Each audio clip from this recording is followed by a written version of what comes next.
I've done a lot of different things in my career.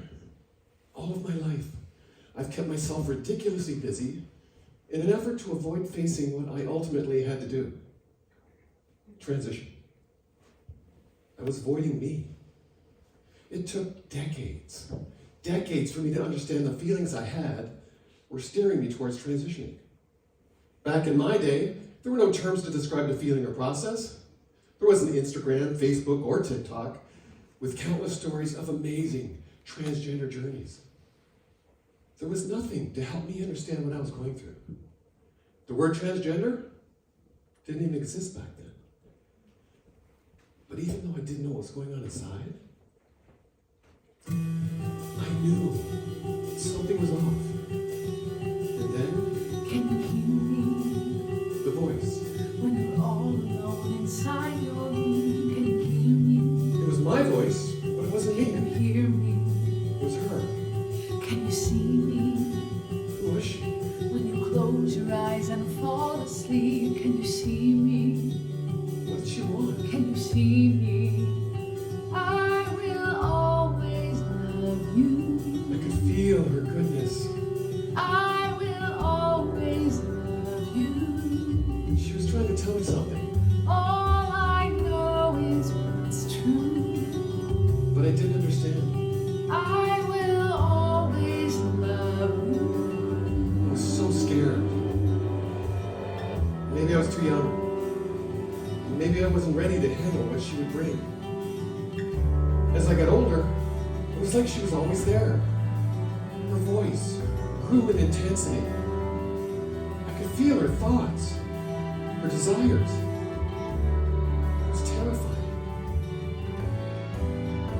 I will always love you. Listen, please just go away. I will always love you. Nothing changes, not All I today. know is what's true. I don't want you here with me. I will always love you. I will always love you. When I first heard her voice, had those feelings, it was incredibly confusing. My first instinct was to ignore them, push them away. I didn't hear from the voice for years. She was always there, just waiting for the right time. Try on the dress. I don't remember exactly when I started cross-dressing. When I was 30, I played an opera woman in a musical. Her name was Ruth, a mythological soprano from Cincinnati. It was a drama. Cross-dressing is the gateway to transitioning.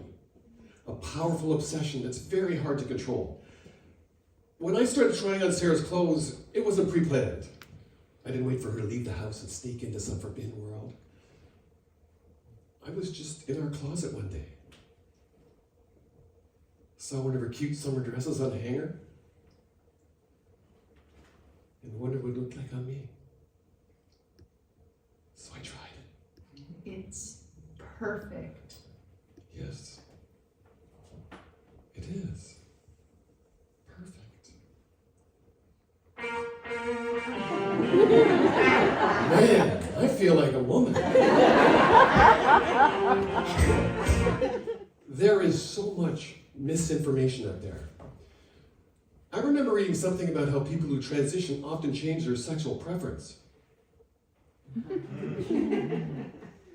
That didn't make sense. I've never been attracted to men. For many people raised in the binary world, it's often assumed that if you transition to a woman, you're going to be interested in men. But I'm still very much attracted to women. I started having nightmares about where my sexual preference would land. The first nightmare? George Clooney hit on me. Yeah. Then Ryan Reynolds and Ryan Gosling. All A-listers. When I booked my appointment with my doctor to discuss the transition process, I found out I'd have to have 4 appointments. They had to assess both my mental and physical health and explain the health risks of hormone therapy.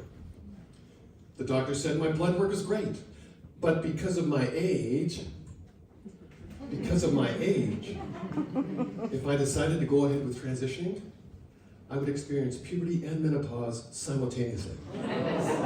Yeah. But then, wrote my first prescription. Estrogen. Yay! Here comes the sun, doo-doo-doo-doo. Here comes the sun, and I say, it's all right.